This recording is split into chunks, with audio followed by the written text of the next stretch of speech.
Good evening, church. Coming to you tonight on a Sunday evening. Trying to get more regular on these broadcasts, but times may come where we have to pre-record or where we have to come to you on a different night than we're normally coming to you. But I wanted to get into something this evening that I've been really I've been dwelling on, and this really we can all relate to. I know most of these things we can all relate to, but this is more so. We think of these as troubled times. We think of these instances. What I'm going to bring out tonight is trials, and they may be trials, but there's always a using for good that God does in these instances. So, I know that we all have decisions that we have to make. We all have these mountains that we have to climb, or we have to do something with. We're confronted with these things daily. We can see them as giants. We can see them as little things. We can let them overwhelm us, or we can understand that God has His best at heart for His people and give it to Him. We can confront these things in different ways. And so, as you can probably tell by the title of this broadcast tonight, it's a way in the wilderness. And oftentimes, Brother Richard will start out the broadcast talking about the voice crying in the wilderness, which was John the Baptist, which is what we're trying to do. We're trying to continue on that crying in the wilderness, preparing a way, preparing the highway, the straight highway for His word, for Him, for His reaching out to His people. So being that voice in the wilderness, I've been thinking about this way in the wilderness because so many times these trials come against us, and these situations that we find ourselves in do not seem to have a logical explanation or a logical, reasonable outcome. And so I want to get into that a little bit tonight. So we see so many times in Scripture, we see God's hand moving and His people being protected.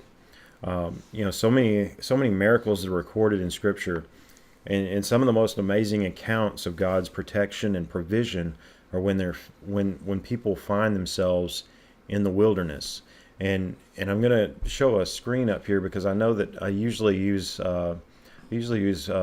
Webster's 1828 dictionary here to describe or define some of these words that I use, and I do this for a reason because, as you can see, number 3 here is no longer in use, but in biblical times, I feel like this was one of the main uses for wilderness, and we can find ourselves in this.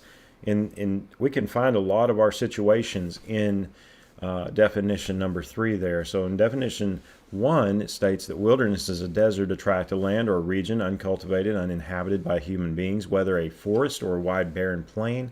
In the United States, it is applied only to a forest. In Scripture, it is applied frequently to the deserts of Arabia. The Israelites wandered in the wilderness 40 years. And number 2, the definition, we don't always think about this, but the number 2 definition is the ocean. And it gives an example: the watery wilderness yields no supply. So we can think of the different definitions of wilderness and apply them in different ways. I know. I've only been out in the ocean at one point where I could not see land in any direction. We were on a boat, and it was a vacation, but we were going on a snorkeling trip. And I thought, I've never been to a place where I couldn't see land. I've always been to a lake or to an area of the ocean, but I could always look back and see the land. And I thought, well, what would it be like to be floating in the middle of an ocean, and not being able to find points of reference? In the daytime, there's no way. At nighttime, you could usually, if you're very good at navigating, you can tell by the stars which way's which way, and all that. But in the daytime, you're looking at the sun, and that's all you can find. There's no point of reference. You're in a wilderness on the ocean. Number three, like we've already kind of alluded to, it says a state of disorder. Now, I think that we can all associate with that. We can all associate with being in a place of chaos, if not for a moment. We can all associate that as being our wilderness.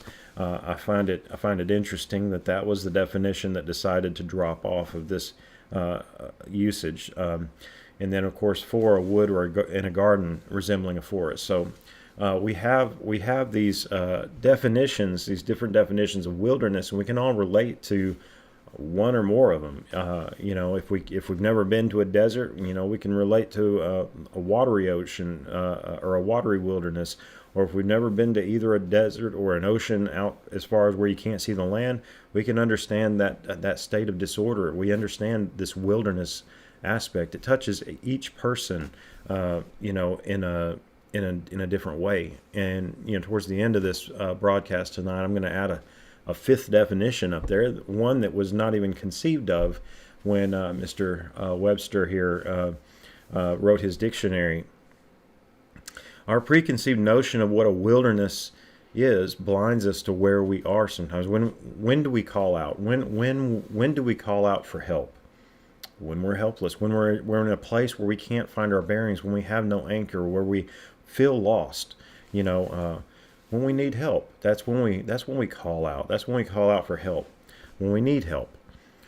Our society is so used to having several safety nets in place that we rarely feel that we are truly in a dangerous spot. We sometimes we don't feel that wilderness. Sometimes we're so in a comfortable spot that we have no recollection of what wilderness is until we get there, until it hits us in our face, and then we find out what the wilderness is and what kind of emotion that brings forth.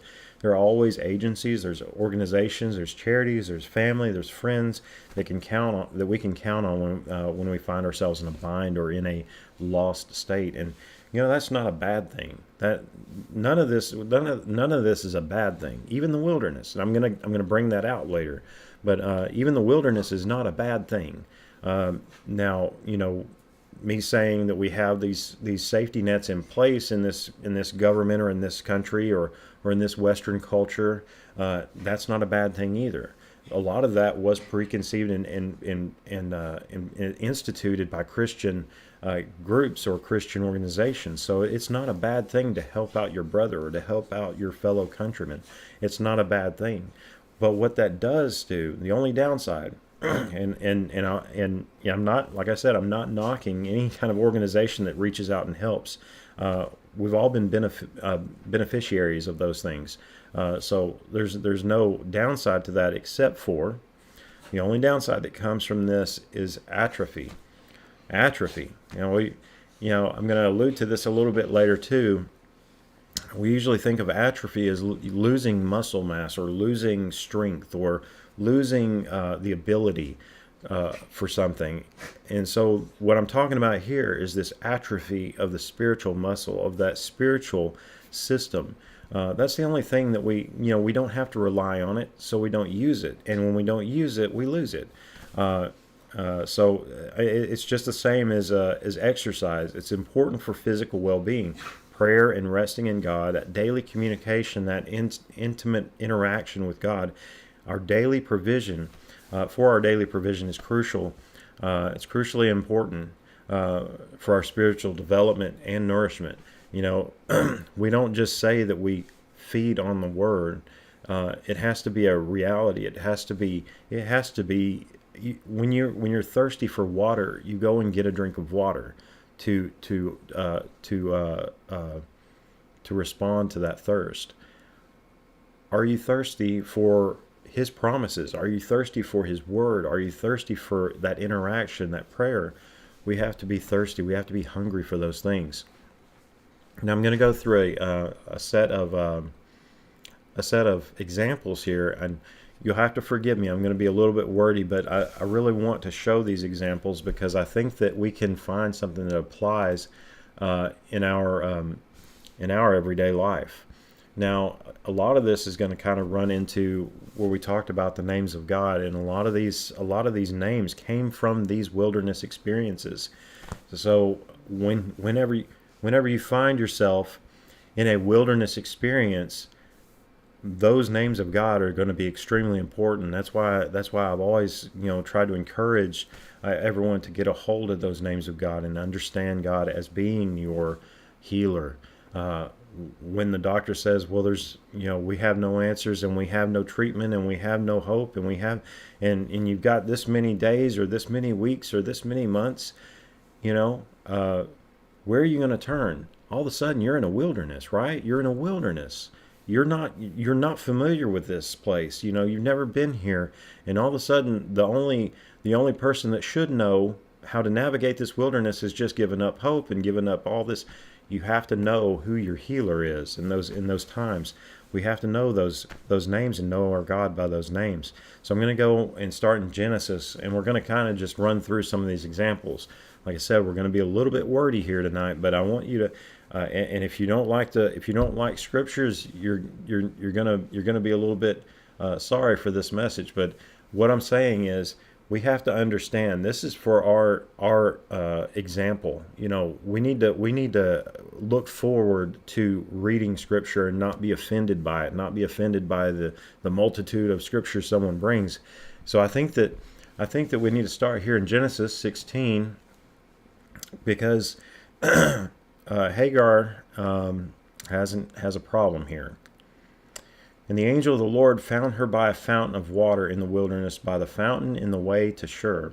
And he said, Hagar, Sarai's maid, whence camest thou, and whither wilt thou go? And she said, I flee from the face of my mistress Sarai. And the angel of the Lord said unto her, Return to thy mistress, and submit thyself under her hands. And the angel of the Lord said unto her, I will multiply thy seed exceedingly, that it shall not be numbered for a multitude. And the angel of the Lord said unto her, Behold, thou art with child, and shalt bear a son, and shalt call his name Ishmael, because the Lord hath heard thy affliction. And I looked up Ishmael. Many people may have known this, but Ishmael is God hears, God who hears. And he will be a wild man. His hand will be against every man, and every man's hand against him.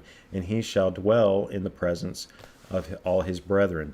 Now, I chose this because, and this is something, and it may just be because we are used to, in this culture, we're used to having a protagonist and an antagonist, and we understand stories. Well, who's the good guy and who's the bad guy? Whose side should I be rooting for here? Whose side should I be on? And when you go through this account, and I'm not going to call it a story because this is a historical account of what happened. When you go through the account of Abraham, Sarai, and Hagar, we often, and this is the way that I was brought up. Even maybe it was something in my subconscious. I was looking for an antagonist character. I always saw Hagar as that antagonist character. She was cast out, but there is no good guy and bad guy. You know what I'm saying? There is not that dichotomy of this going on. The angel of the Lord found her by a fountain of water in the wilderness.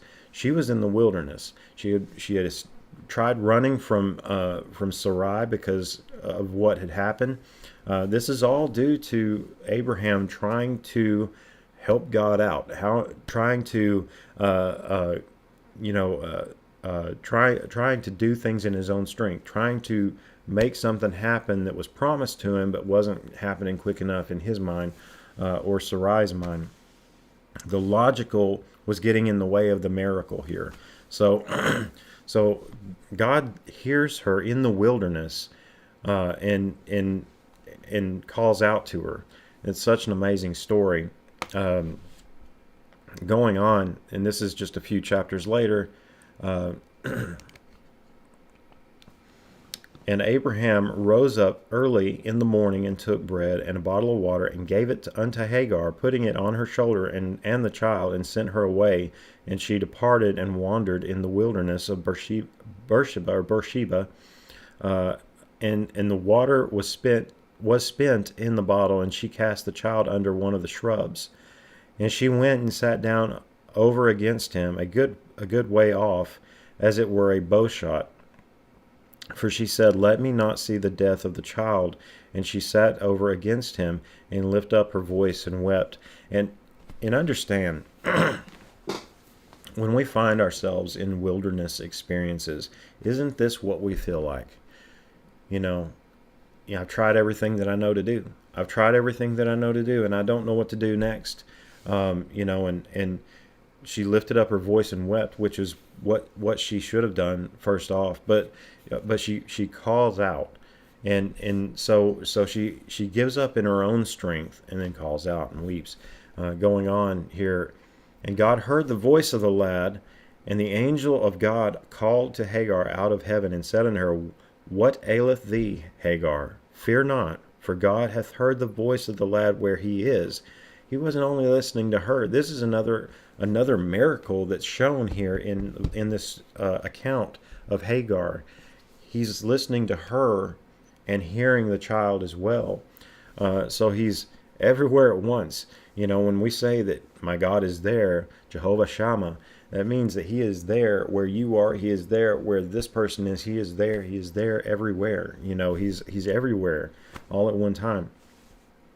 Fear not, for God hath heard the voice of the lad where he is. Also, there's another miracle right there. We don't have to straighten ourselves up and get ourselves in perfect condition before God can hear us call out to him. He hears us call out from where we're at. So we need to keep that in mind. Because I've heard that be an excuse of, I've got to get right and get back in church. Well, there's two steps to that you just there's a condition that has to be met in your mind before you go back to church or grow that relationship or reestablish that relationship with God. And that condition is made up. You don't have to get yourself right before you go back. You call out, you cry out from where you're at, and he hears you. Arise, lift up the lad, and hold him in thine hand, for I will make him a great nation. There's that promise again coming back, that Abrahamic promise that God gave to Abraham, telling him that even though this is not the one that was promised to Abraham, he still received the blessing that was given. And God was with the lad, and he grew and dwelt in the wilderness and became an archer. And he dwelt in the wilderness of Haran, and his mother took him a wife out of the land of Egypt. So even though he was not the promised child for Abraham, he still received the blessing. He was heard in the wilderness. We can all relate to a time when we felt like we were lost in the wilderness. There was no hope. There was no logical escape. There was no logical dealing with this. And God will show up in the most miraculous ways in the wilderness. So we got to keep that in mind. We are never without hope. Going forward here a little bit into Exodus, I'm going to go through about 4 examples, so bear with me. We went through Hagar. We're going to go through a little bit of Moses here, starting in chapter 14, verse 13. And Moses said unto the people, Fear ye not, stand still, and see the salvation of the Lord, which he will show to you today.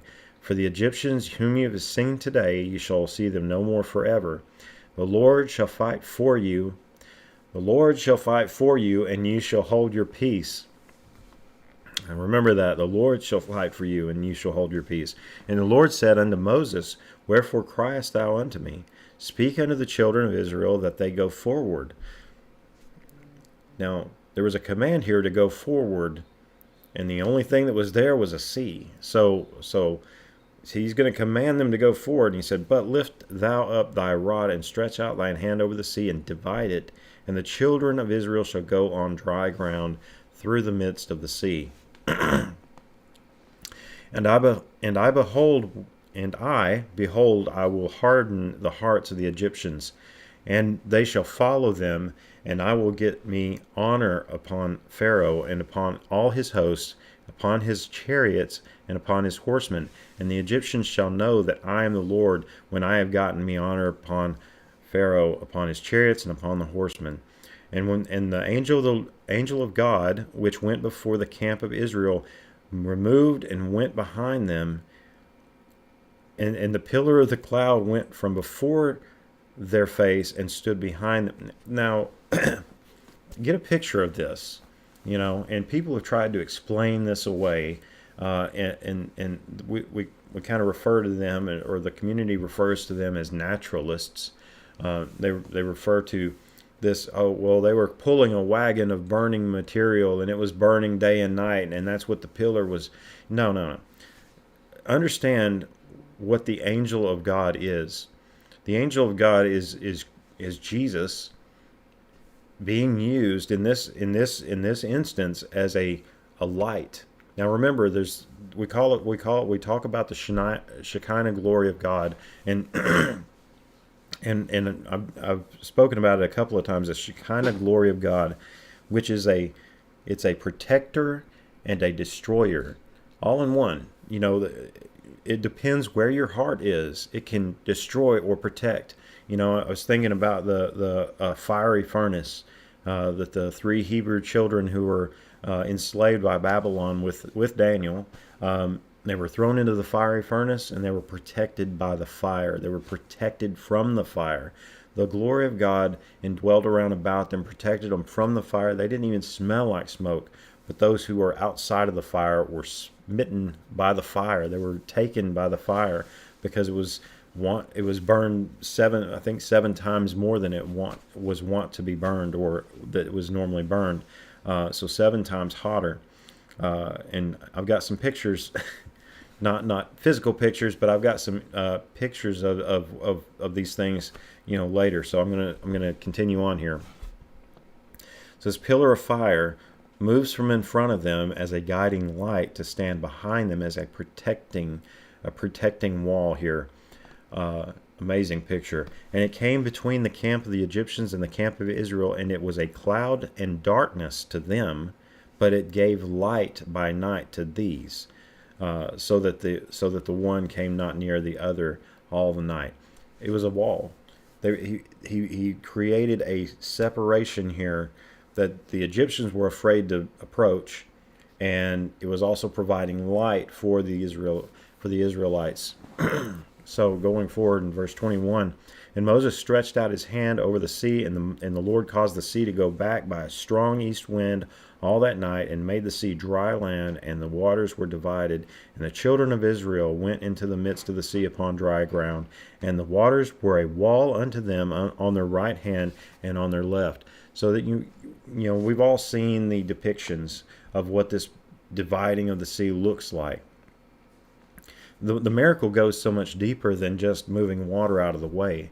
You have to understand that the Israelites had wagons, they had carts, they were pulling all these things.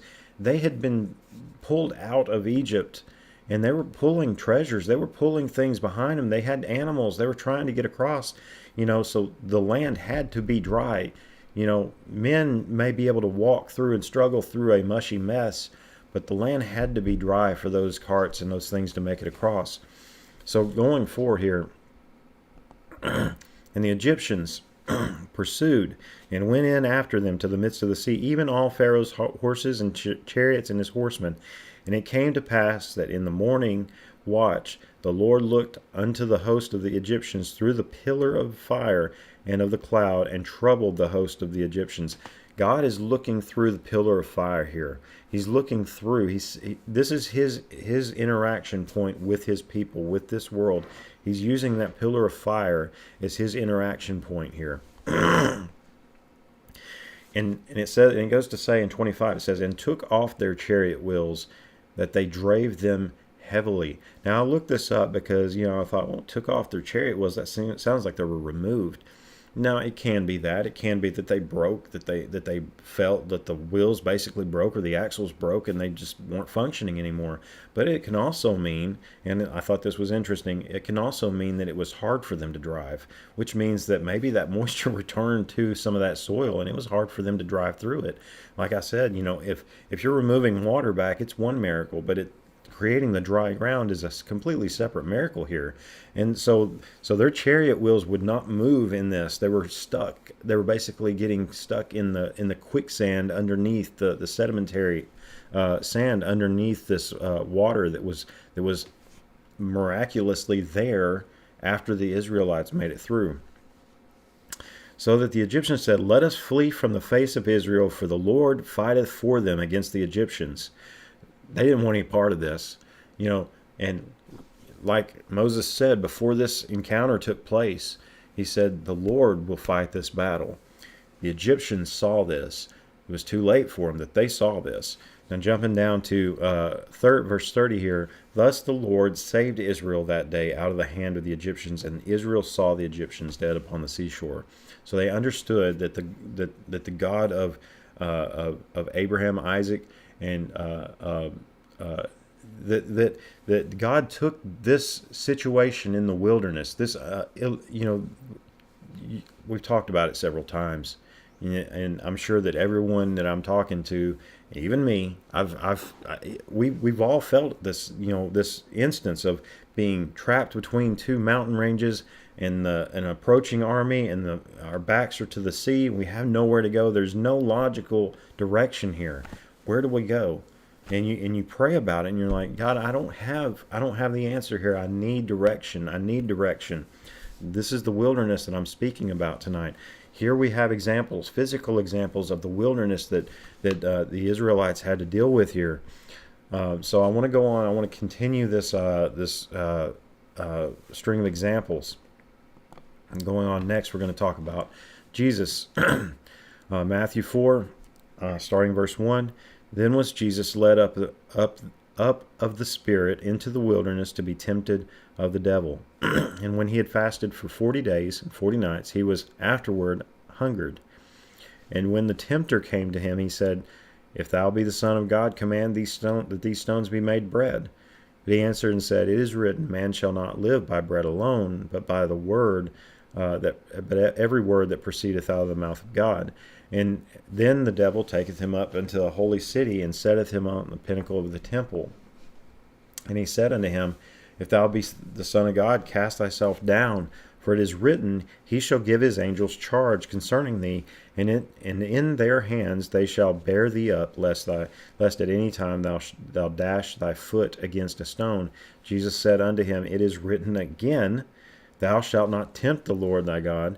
Again, the devil taketh him up into an exceeding high mountain, and showeth him all the kingdoms of the world and the glory of them. And saith unto him, All these things will I give thee, if thou wilt fall down and worship me. Then saith Jesus unto him, Get thee hence, Satan, for it is written, Thou shalt worship the Lord thy God, and him only shalt thou serve. Then the devil leaveth him, and behold, angels came and ministered unto him. You notice the extent of the wilderness that Jesus was already at before he was tempted, before this temptation began. He was already very hungry, exhausted. He's been in the wilderness for 40 days, 40 nights, and then he gets tempted. And the angels had to come and minister to him to encourage him and restore him. And I've always found that interesting, because we find ourselves in the wilderness too, and we don't always have the answers. And Jesus showed us here, hey, the answers are here. We can refute the devil. We can refute temptation in the wilderness. So and this is not just in the physical wilderness. Like I said, we find ourselves physically lost. But when we are in those wilderness experiences, we have the answers. God has given us those answers to deter temptation and to turn it back. So going forth, another example from Jesus' time. Like I said, we're going to be wordy tonight, because this is another wilderness experience here. Even though he was in a garden, this is a wilderness experience.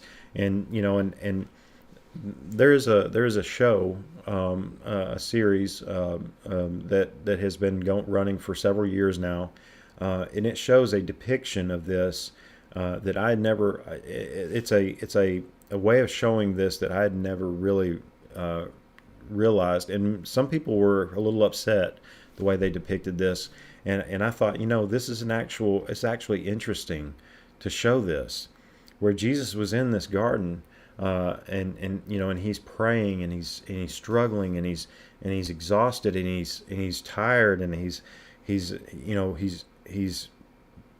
over and over again finding his disciples asleep.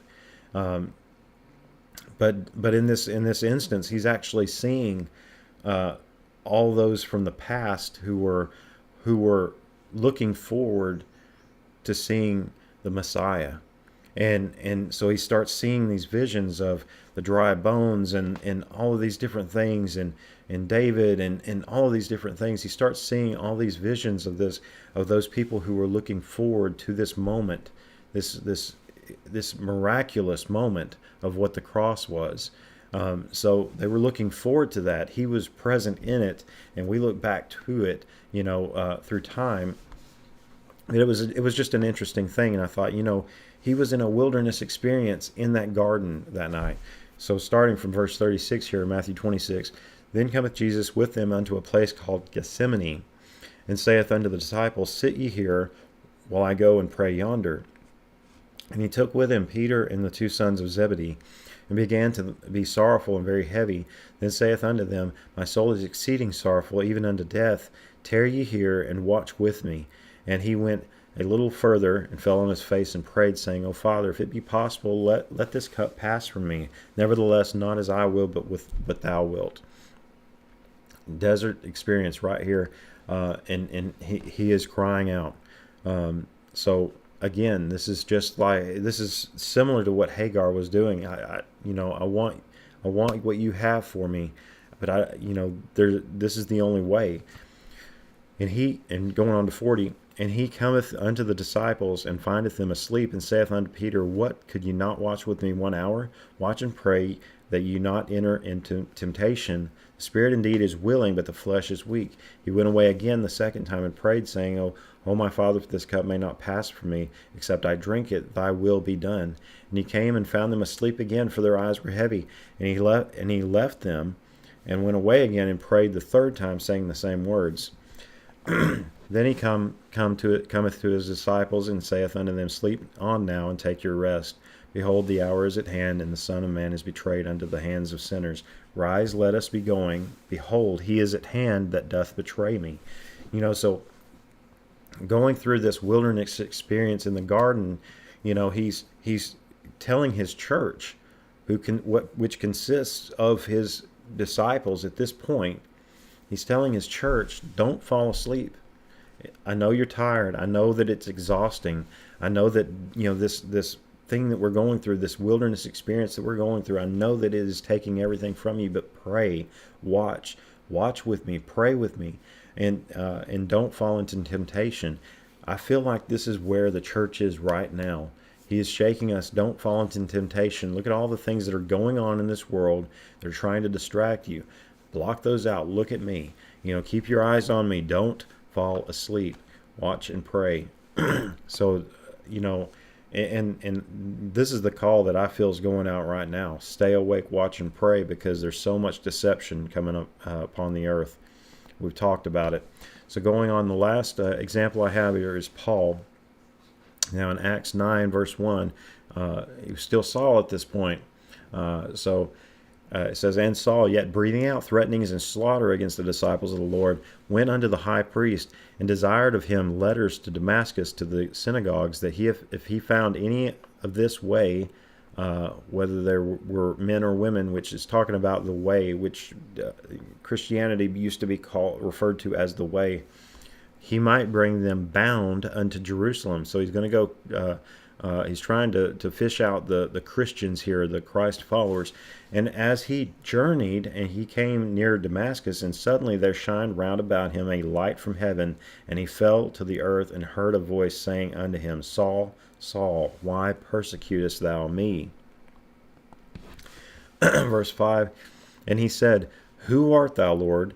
And the Lord said, I am Jesus whom thou persecutest. It is hard for thee to kick against the pricks. And he trembled and astonished, said, Lord, what wilt thou have me to do? And the Lord said unto him, Arise and go into the city, and it shall be told thee what thou must do. And the men which journeyed with him stood speechless, hearing a voice, but seeing no man.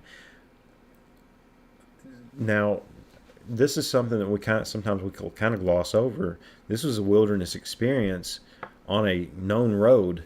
Physically, this was not a wilderness area. This was a road that was traveled between Jerusalem and Damascus. This was a road that was there. It was not a wilderness per se, but Saul, in the midst of the men that were with him, experienced his own personal wilderness experience right here. He had to be knocked down. He had to be humbled. And it says in verse 8, And Saul rose from the earth, and when his eyes were open, he saw no man, but they led him by the hand and brought him into Damascus. The Lord had to take his vision away so that he could see Jesus. And like I said, we equate these wilderness experiences with something negative all the time. And in the physical, if we don't have hope, if we had no hope, they would be very negative. It would be a negative experience all the way around. But we have hope that God does those things and uses those things to build us, to grow us, to strengthen that relationship, strengthen our faith, our spiritual muscle, if you will, when it comes to those things. So, we have to keep that in mind, that He is using these wilderness experiences to encourage and strengthen His people and His church.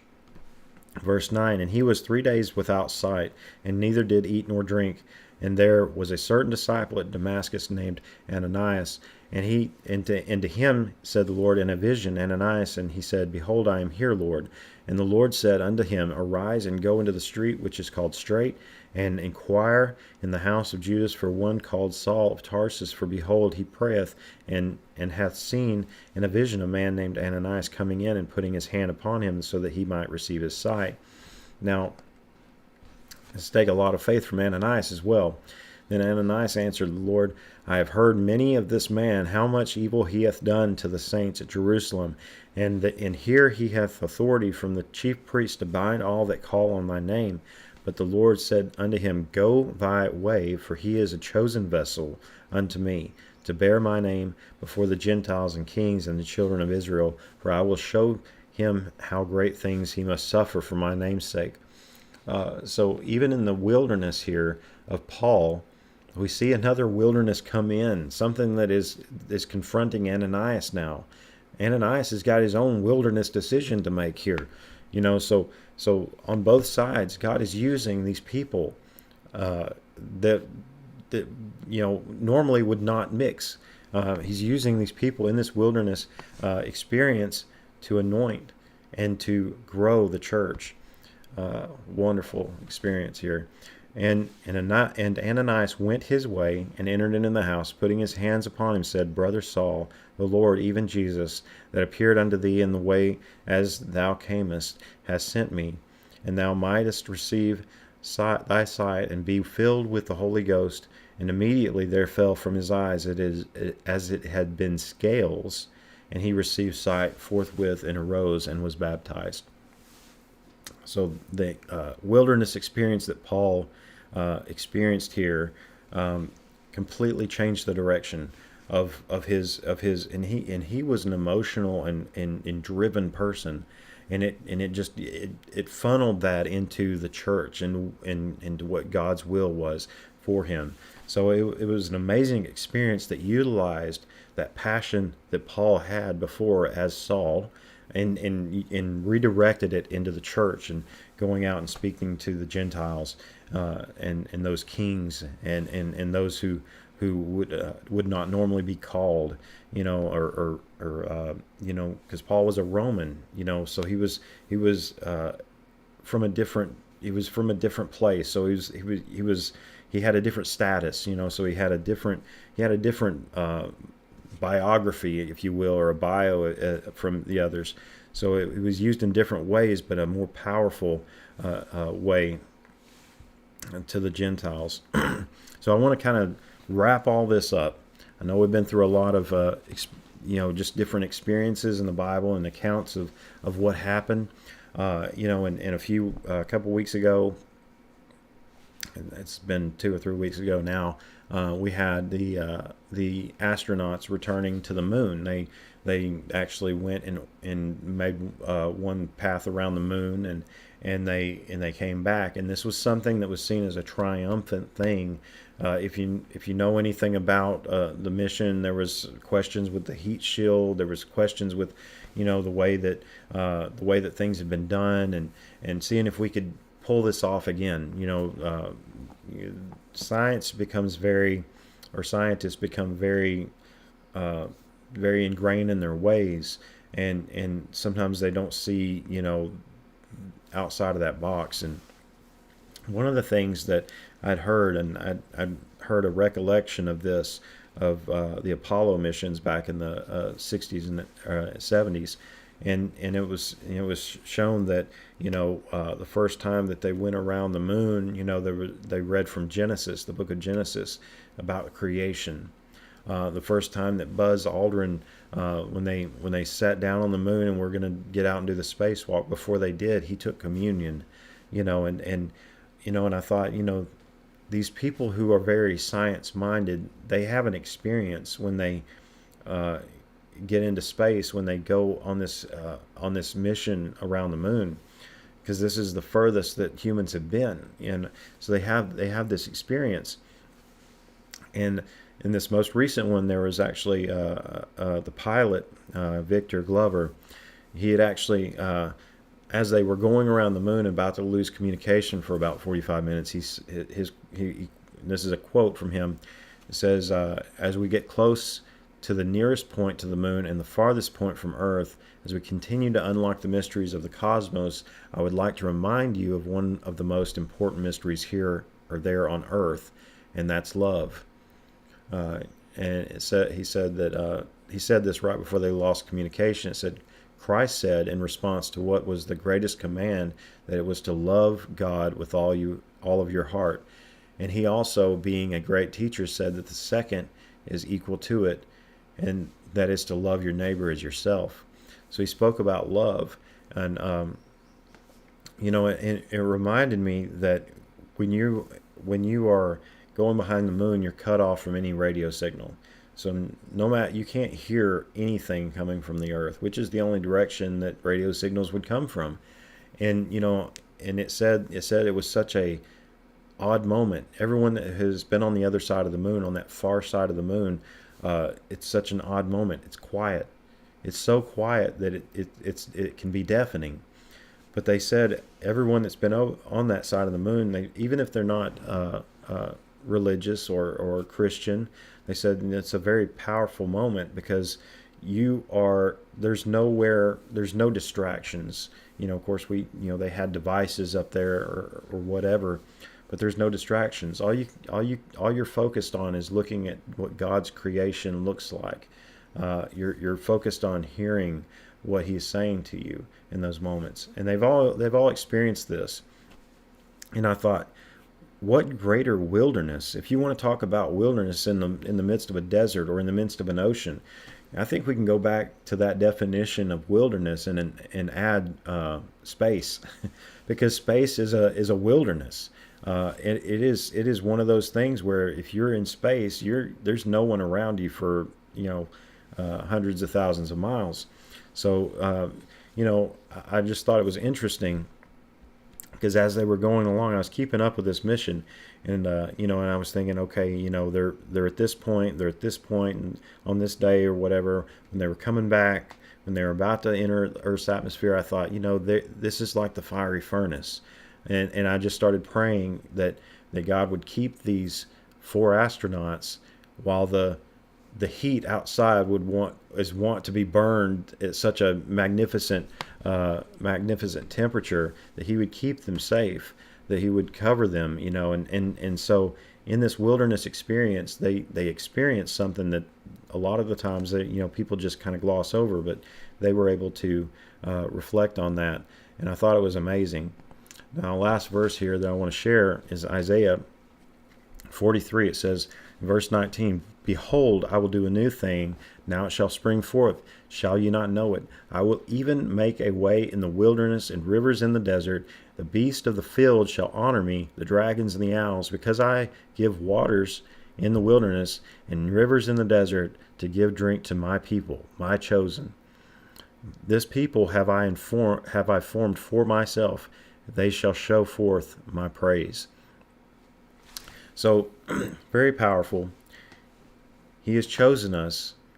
He is protecting us in the wilderness by giving us water and nourishment. That's why we have to know His names. We have to know the names of God when it comes to being in this wilderness experience. So how does this apply? How does this apply to us? We go through these examples of what those in the past had to deal with when they were in their certain wilderness experiences. We've talked about current day, experiences. I just, I invite comments of those who have, share your wilderness experience. We're going through, personally here, we're going through a wilderness experience right now. And it doesn't have to be a grand thing. That's the thing. It doesn't have to be, okay, I'm lost in the desert for a month, or I'm out on the sea and I'm tossed about in a shipwreck like, Paul. It doesn't have to be a grand event like that. It can be, okay, I've got to make this decision by this certain date, and I don't know what to decide, and I feel like a flood is coming in, and I can't figure out where I need to go with this, or I can't figure out the decision I need to make. It can simply be a decision. That can be your wilderness. So just, if you want to, if you feel led, share that in the comments. If you need us to pray about something, share that with us too. We invite any request, to pray about things, because I know we're all going through something. We can all testify to something that we're having trouble with, or we're having to make decisions about. So wilderness can take many forms. We've been praying personally, for a miracle in the wilderness. My wife asks me every morning, and she says, well, how do we pray about this? And there's certain things. There's the school that's out here in the edge of Grundy County, the Cedars, and I told her, that God will make a way in the wilderness. That's what I respond to her every morning. That God will make a way in the wilderness, because we logically don't see a way. God often uses wilderness experiences to show miracles. But this school, it's been an oasis in the desert for so many students that have had their own experiences of being in the wilderness themselves. There's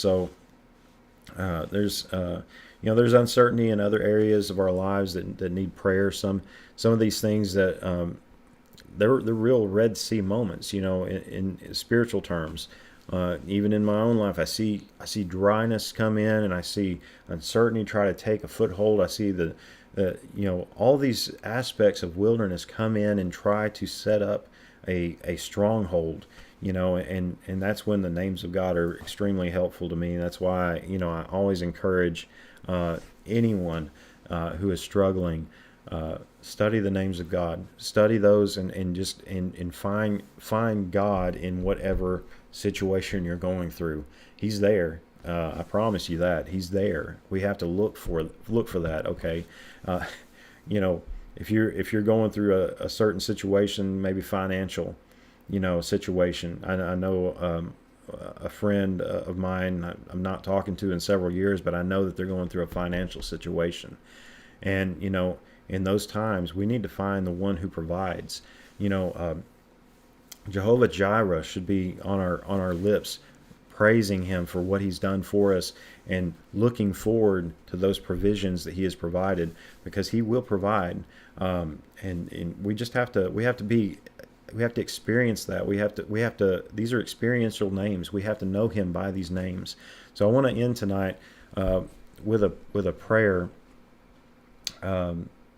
because I think that it's important that we pray for each other, that we pray for these things that are going on. We lift up people in a way that is real. We are a family, and I know that people have bad examples of families, physical families, here on earth. We can all kind of understand that, but as a church body, we are a family with Christ as the head of that family. So the church of Christ needs to pray for one another. We need to, iron sharpens iron, but we also support one another. We also nourish. We wash each other with the word. We are constantly, feeding into each other. So I want to ask that that y'all will pray as well. Whenever y'all are seeing this, we have certain things. I don't have a list to go by. I probably should have made a list, but there are certain things that need to be prayed for. So I want to go to the throne room. That's where we find our help. So Heavenly Father, we come before you tonight, and I know that many of your people are finding themselves in their own wilderness tonight. We just ask that you would show them the way that you want them to go. Thank you for that wilderness experience. Your disciples, right after Pentecost, said that they found joy in tribulation. They found joy being persecuted in your name. How can we find that? We want that joy. We want to see that joy. We want to reach for those things. We want to grasp hold of those things. The things that are afflicting us today. We just ask that you would take them and use them for good, use them for your good, that you would be magnified, that you would be glorified in these things, that these troubles and these decisions that are going on, that they would be used for something that your will expects. So we just ask that you would be with those who are making decisions, that you would be with those who are struggling with these decisions. We just ask that you would just make a way in the wilderness for those people that are struggling either with health, financial means, or just outright decisions of what the future holds. So we just ask that you would make a way in the wilderness for those, that they would see you and follow that path, that they would be like Hagar, that they would cry out and hear your voice. It takes a back and forth here. This is a communication. So we just ask that you would cry out and that they would hear your voice. So we ask these things in Jesus' holy name. We hope with expectation that you are there with us in the wilderness. So we ask all these things in Jesus' holy name.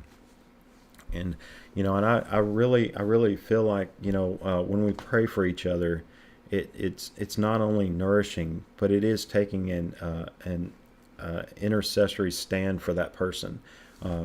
They may not even know you're praying for them, but continue to pray for them. And those things that are going on that we have no answers for, that's the perfect theme of prayer. I don't know how to pray. I don't know what to pray for, but you know what needs to happen, and you know the means and the path that needs to get there. So we invite you to like, subscribe, share, comment. Any of those things will help others hear. And I feel like this message, particularly this finding a way in the wilderness, or God making a way in the wilderness where there is no way, rather, is such an important thing right now that we're contending with. This wilderness likes to show itself as a destructive thing.